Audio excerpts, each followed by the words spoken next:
Welcome back to Marcus Maths. Today we have a brand new video and a brand new topic that we're going to be going over. We're still going to be continuing with our SAT math videos now and then, but I wanted to move us on to the Khan Academy AP Calculus AB course. So we're going to be going over associated videos with skills in groups associated by the quizzes. So this will be part 1 of Unit 1 of AP Calculus AB inside of Khan Academy, going over our limits and continuity. So this is Unit 1, Part 1. And here's our first quiz going over everything that we know about these limits so far. Given this first question, let's take a read of it and then we'll go over it. Make sure to subscribe and like if you haven't already. Once again, we're going to be continuing with those SAT math videos in the future. Let me know anything specific that you guys want to go on, that you guys want to talk about that you want me to talk about in the future in the comments. Let's get started. So, question number 1. Function h is defined over the real numbers. This table gives selected values of h. So we have our function, and then we're trying to find a reasonable estimate for the limit as x approaches 3 from the left of our function h of x. So real quick, we have some notation here. This is our limit notation. So we're thinking, what is the h of x function approaching? What value, so what y value is the h of x function approaching as we get closer to 3 from the left side? Now this it kind of looks like to the power of a negative sign. That means from the left, and if it was a plus, that means from the right. And if we did not see a minus or a addition sign, then it would just be approaching the number in general, meaning that we have our one-sided limits from the left and from the right, and the complete limit is taking both of those into account, and they should be equal. I'm sure we'll cover something like that in the future. So currently, we are trying to find a reasonable estimate as we approach 3 from the left. So first of all, what x values are to the left of 3? We know that on the number line, it goes from smaller numbers on the left to larger numbers on the right. So we have our smaller numbers given 2.9, 2.99, and 2 and 999 thousandths to the left. And then these values are to the right. We're not going to worry about them here. So we don't have to worry about the right side, what's happening to our x value of 3. We just need to take a look at what's happening at our left side. Now notice, limits, we're not trying to find the value of h of x at 3. So this x value of 3, y value, or h of x value of negative 7, we're not going to be taking that into account for our limits. We're just going to look at what the function is doing as we get closer and closer, but never quite at that 3x value. So as we can see here, when we're approaching the 3 value in very small increments, we see that our y value seems to approach negative 1. At the x value of 2 and 999 thousandths, we are pretty much there apart from that little 5 at the end. So that means we can approximate the limit of h of x as x approaches 3 from the left as being this negative 1 value. So B is going to be the correct answer here. Alright, we have another function, and we're trying to find the reasonable estimate of the limit of h of x when x is equal to 0. Now remember, limits is always approaching. We're not trying to find the value of h of x at 0, meaning it doesn't matter if we're defined here, and it doesn't matter if we're undefined over here. We're just going to ignore that. We're just simply going to look at the curved h of x function line. So as we can kind of notice, as our x values, we have negative 1 right here, as they get closer and closer to 0 from the left side, we seem to be getting closer and closer to the y value of 2, though we never quite reach it, since it seems clear that our function is undefined at that point. As we get closer and closer to 0 from the right side, our y value also seems to approach 2. Even though the h of x function is not continuous at x equals 0, we can still see that the limit as x approaches 0 is still equal to 2. The function approaches the y value of 2 as the x value approaches 0. On to number 3 here. The function h is defined over the real numbers. This table gives a few values. What is a reasonable estimate as x approaches negative 7 of our function h of x? Notice we're not looking at right or left-sided limits here, so we're just taking the whole table into account here. we have our whole table right here, and we can see that as we get closer and closer to our value of -7, as we approach that value of -7, we can see that our y value gets closer and closer to -3.03, especially when we're dealing with those micro increments, as we can see that is happening at the very end. Now, all we're looking for is an answer that's close to our -3.03, or that follows a trend. So as we can see, we seem to be decreasing on our left side and then increasing on our right side around that x equals -7 points. It's going to look something like this if it was a curve, with our limit of x equals -7 about at the trough of that curve.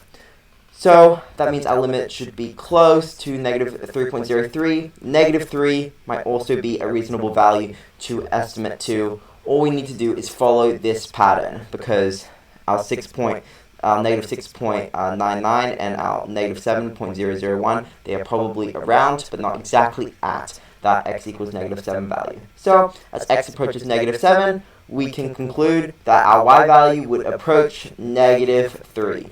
Once again, given that our left side and our right side seem to be doing the same thing, that is why the complete limit can be -3 and not having us result in our limit does not exist. Because if different things were happening on our left and right side, we would have to select that as our answer choice.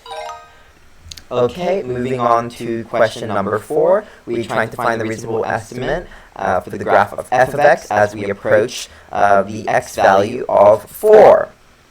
So we're going to be concentrating our looks on what's happening to the graph of f of x as we approach this x value of 4. As we can notice, let's first start by studying the limit as we're approaching x equals 4 to the left side. So on the left side, we can see that we're approaching, when we're approaching the x value of 4, our y value seems to be approaching this value of 3. We could represent this by saying that the limit of f of x as we approach as we approach 4 from the left is equal to 3. So we have our left-sided limit right here. Now we should study our right-sided limit. Now that is going to be dealing with this branch of the function. As we can see, as we're approaching our x value 4 from the right, our y value seems to be approaching this 6 right here. And we're going to notate that as the limit of f of x as x approaches 4 from the right. That is not equal to 3. This right-sided limit is equal to 6. Now, a calculus-based justification here. Since the left-sided limit and the right-sided limit are not equal, we know that 3 is not equal to 6. That means the limit for the whole function as x approaches 4 also does not exist. Alright, now we're trying to estimate the limit of h of x as we approach the -2 value. Okay, so first we're going to go ahead and notate what this -2 value is and where it looks approximately on our curve of h of x. As we can see, it should be around that value right there. Let's study our both left and right-sided limits. So as we're approaching this -2 value from the left, our y value seems to approach around here. So that would be this marker, let's say -3.7, -3.8. So that's our left-sided limit.